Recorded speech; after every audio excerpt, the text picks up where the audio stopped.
Good afternoon students. पिछले topic में हम संयुक्त राज्य अमेरिका में न्यायिक पुनर्विलोकन के न्यायपालिका के अधिकार के संबंध में डिस्कस कर रहे थे। वहाँ सर्वोच्च न्यायालय संविधान के संरक्षक या अभिकर्ता के रूप में कार्य करता है और सुप्रीम कोर्ट की सबसे इम्पोर्टेंट पावर जुडिशियल रिव्यू को ही माना गया है,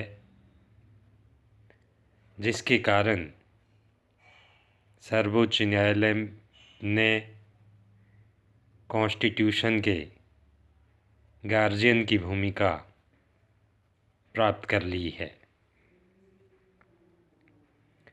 सर्वोच्च न्यायालय को संविधान की व्याख्या करने का अधिकार प्राप्त है। इस अधिकार के कारण कानूनों की संवैधानिकता की परीक्षा वह करता है और कार्यपालिका व व्यवस्थापिका द्वारा पारित कानूनों को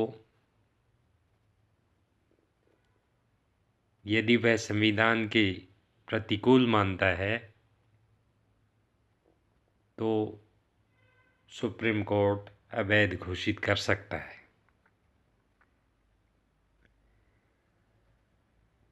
इस शक्ति के संदर्भ में या इस पावर के संदर्भ में बहुत सारी स्टडी कल हम लोगों ने की।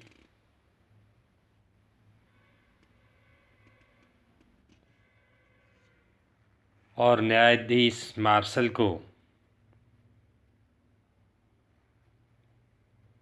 इस पुनरावलोकन के सिद्धांत का प्रतिपादक हम लोग मान रहे हैं। न्यायाधीश मार्शल द्वारा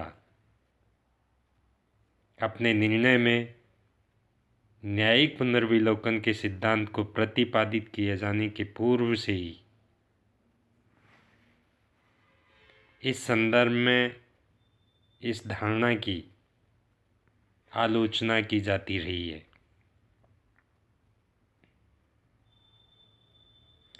जेफरसन इस शक्ति के प्रारंभ से ही आलोचक थे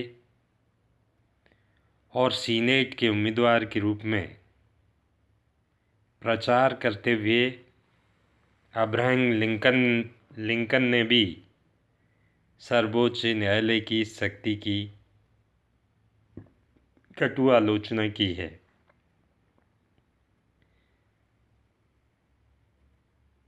अमेरिका संविधान के बहुत सारे लेखक भी इस सिद्धांत के प्रमुख आलोचक रहे हैं, लेकिन हम न्यायिक पुनरावलोकन की इस आलोचना के प्रमुख तत्व क्या क्या हैं उसके संदर्भ में आज हम बात करें तो न्यायिक पुनर्विलोकन की आलोचना या इसके विरोध में प्रमुख आधार निम्न प्रकार से इंगित कर सकते हैं।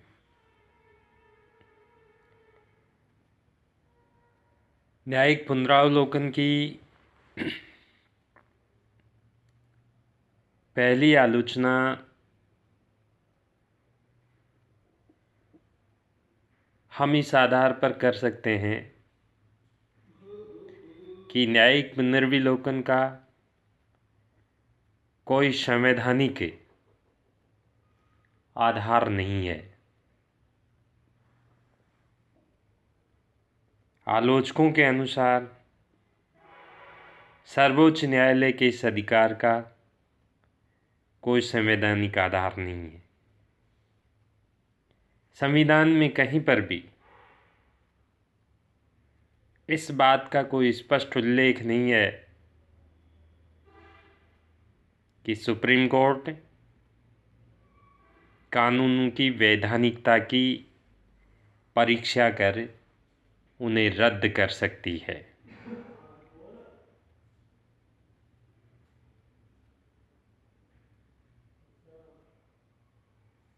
लेकिन इस प्रकार की आलोचना का कोई महत्व नहीं है, क्योंकि सुप्रीम कोर्ट की इस पावर का बहुत कुछ सीमा तक संवैधानिक आधार है। इसके पीछे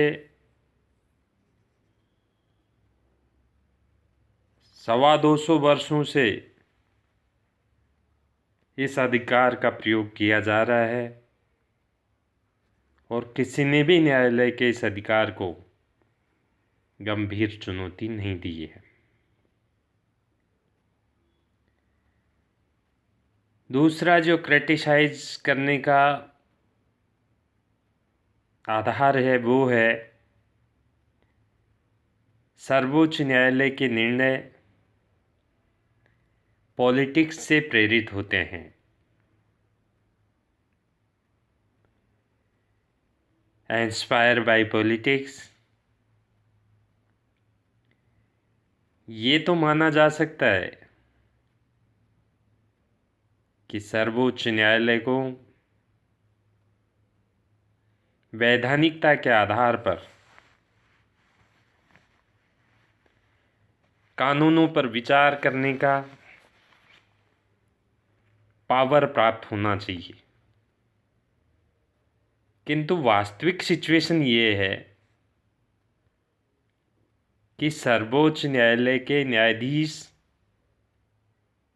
वैधानिक निर्णय देते हुए उन्हें अपनी पॉलिटिकल आइडियोलॉजी से रंग दे देते हैं।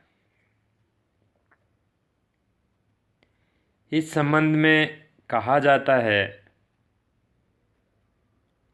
कि केवल काला लबादा ओढ़ लेने से ही कोई व्यक्ति राजनीति से मुक्त नहीं हो जाता। न्यायाधीश लोग जीवित प्राणी हैं, सामाजिक प्राणी हैं। राजनीतिक जीवन से भी वे प्रभावित होते हैं। अतः जब कभी कांग्रेस का कोई ऐसा अधिनियम उनके सामने आता है जो उनकी विचारधारा के विरुद्ध होता है, तो वे संवैधानिकता की आड़ में उसे रद्द कर देते हैं।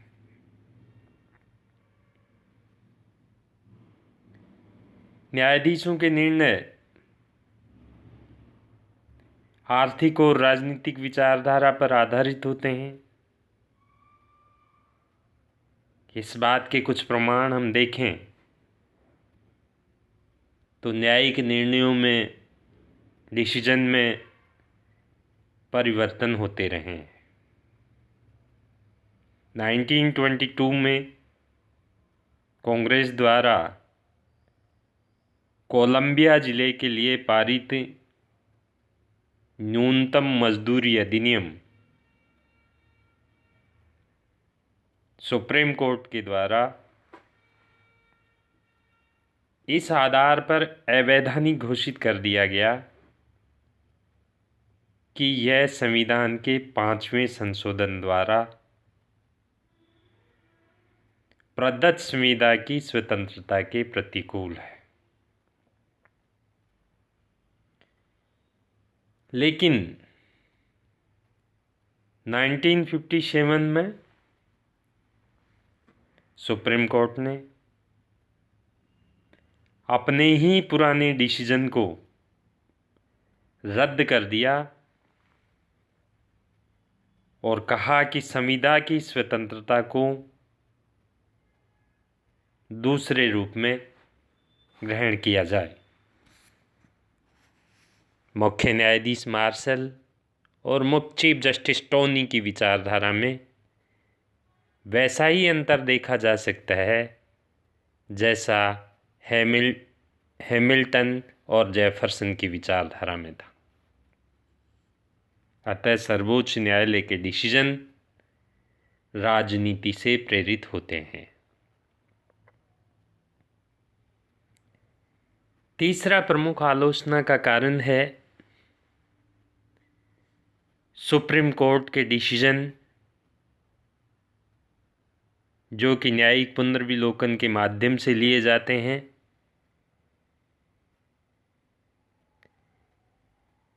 वे प्रगतिशीलता में बाधक होते हैं। और इस आधार पर आलोचना की जाती है कि सुप्रीम कोर्ट ने जुडिशियल रिव्यू की पावर में प्रतिक्रियावादिता और रूढ़िवादिता का ही परिचय दिया है। सुप्रीम कोर्ट आयकर व्यवस्था, न्यूनतम वेतन, उद्योगों में काम करने वाले मजदूरों के काम,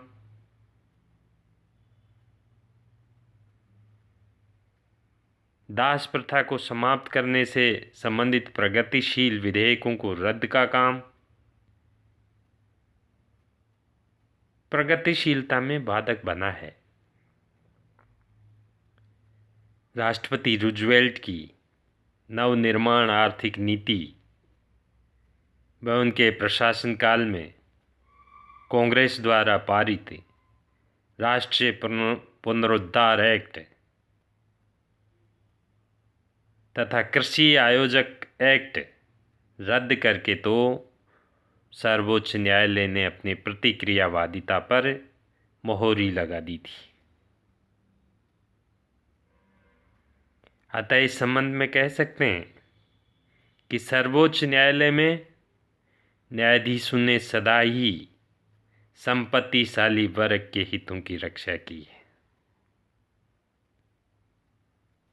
अतः वह प्रगति में बाधक रहा है। न्यायिक पुनरावलोकन की शक्ति की तीसरी बड़ी जो आलोचना है, चौथी बड़ी जो आलोचना है, वो इस आधार पर की जाती है कि सर्वोच्च न्यायालय अपनी इस शक्ति के माध्यम से कांग्रेस का तीसरा सदन की स्थिति प्राप्त कर चुका है, जो बहुत ही अनुचित है। डेमोक्रेसी में रूल मेकिंग की पावर जनप्रतिनिधियों को ही प्राप्त होनी चाहिए और अमेरिकी जनता इस कार्य के लिए कांग्रेस सदस्यों को चुनती है। लेकिन सर्वोच्च न्यायालय कांग्रेस द्वारा पारित विधेयकों को अवैध घोषित कर एक उच्च विधानमंडल की स्थिति प्राप्त कर लेता है। सुप्रीम कोर्ट का ये संगठन लोकतंत्रीय नहीं है और न्यायाधीशों को कार्यपालिका के द्वारा नामजद किया जाता है। अतः इन न्यायाधीशों को जब जनप्रतिनिधियों से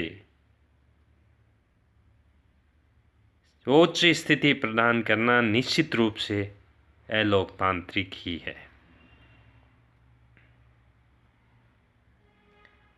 लास्की और ब्रोगन ने इसी आधार पर सर्वोच्च न्यायालय को कांग्रेस का तीसरा सदन कहा है। हम देख रहे थे थोड़ी देर पहले कि राष्ट्रपति रूजवेल्ट की नवनिर्माण के आर्थिक नीतियों को रद्द करके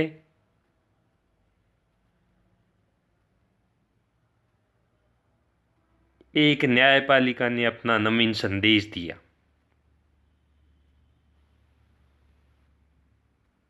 और कांग्रेस को अपने इस संदेश में बताया कि इस बात का महत्व ही नहीं है कि कांग्रेस ने कानून का निर्माण किया है, कार्यपालिका ने उस पर हस्ताक्षर किए हैं और प्रशासकीय तंत्र उसे क्रियान्वित करने की प्रतीक्षा कर रहा है और न्यायपालिका एक अतिरिक्त कार्य अपने हाथ में ले रही है, जिसके कारण वह तृतीय सदन का रूप ग्रहण करती हुई जा रही है। अतः कहा जा सकता है कि सर्वोच्च न्यायालय कांग्रेस के तीसरे सदन के रूप में उभर कर आने लगा है। यदि हम इसके डिसीजंस को देखें और डिसीजन की डिफरेंटिव प्रोसेस प्रक्रिया को देखें तो निर्णय की प्रक्रियाएं बहुत ही त्रुटिपूर्ण रही हैं। सुप्रीम कोर्ट की बहुमत निर्णय की जो प्रक्रिया है उसकी आलोचना हमेशा होती रही है। सुप्रीम कोर्ट के अधिकांश निर्णय 4 न्यायाधीशों के विरुद्ध 5 न्यायाधीशों के बहुमत से किए जाते हैं। 4 न्यायाधीश तो कानून की संवैधानिकता में विश्वास व्यक्त करते हैं, लेकिन 5 न्यायाधीश उसे असंवैधानिक कहकर रद्द कर देते हैं। इस प्रकार एक न्यायाधीश संपूर्ण कांग्रेस और राष्ट्रपति के निर्णय पर निषेधाधिकार का प्रयोग करता है और यह सिचुएशन सुप्रीम कोर्ट के निर्णय की बुद्धिमत्ता के प्रति शंका उत्पन्न करता है। क्वेश्चन यह है कि यदि कानून असंवैधानिक है तो न्यायाधीशों में मतभेद क्यों है? निर्णय की ये त्रुटिपूर्ण प्रक्रिया जनता में अविश्वास और निराशा पैदा करती है। इसके साथ ही सामाजिक व आर्थिक जीवन में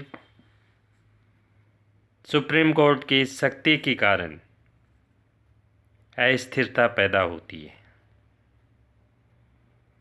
सर्वोच्च न्यायालय की यह शक्ति सामाजिक और आर्थिक जीवन में बड़ी अस्थिरता उत्पन्न करने का कारण भी होती है। कई बार ऐसा होता है कि कांग्रेस का एक कानून काफ़ी लंबे समय तक प्रयोग में आता रहता है और लोग उसके अनुसार अपना कार्य करते रहते हैं, लेकिन फिर एक दिन सर्वोच्च न्यायालय उसे अवैध घोषित कर देता है और वर्षों से उसके आधार पर किया गया समस्त काम असंवैधानिक हो जाता है।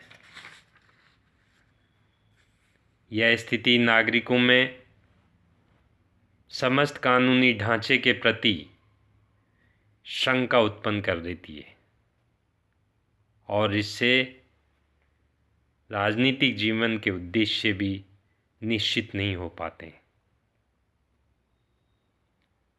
कोई भी पॉलिटिकल पार्टी विश्वास के साथ ये नहीं कह सकती कि उसके द्वारा बनाए गए कार्यक्रम की कौन सी बात कानून बनने पर न्यायाधीशों द्वारा अवैधानिक घोषित की जाएगी।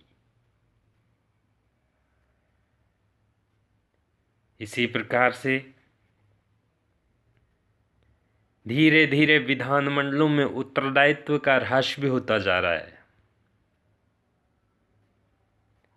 इस आधार पर न्यायिक पुनर्विलोकन की आलोचना की गई है कि इसके परिणाम स्वरूप विधानमंडल के उत्तरदायित्व की भावना कम हुई है तथा उनके काम में लापरवाही और असावधानियां बढ़ गई। कांग्रेस सदस्य ये सोचकर निश्चिंत हो जाते हैं कि यदि उनके द्वारा निर्मित कानूनों में कोई कमी रह गई तो सर्वोच्च न्यायालय उसे दूर कर देगा। यह भावना पैदा हो चुकी है, जिसके कारण विधानमंडलों के सदस्य अपने उत्तरदायित्व से दूर भागते हुए नजर आते हैं।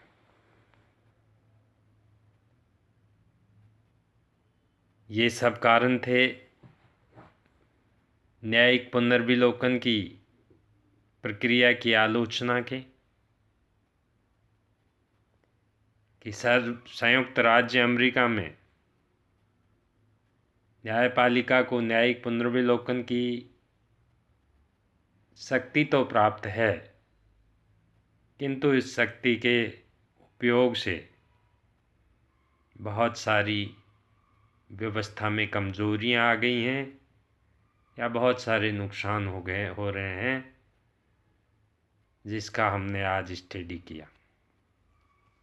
Thank you students.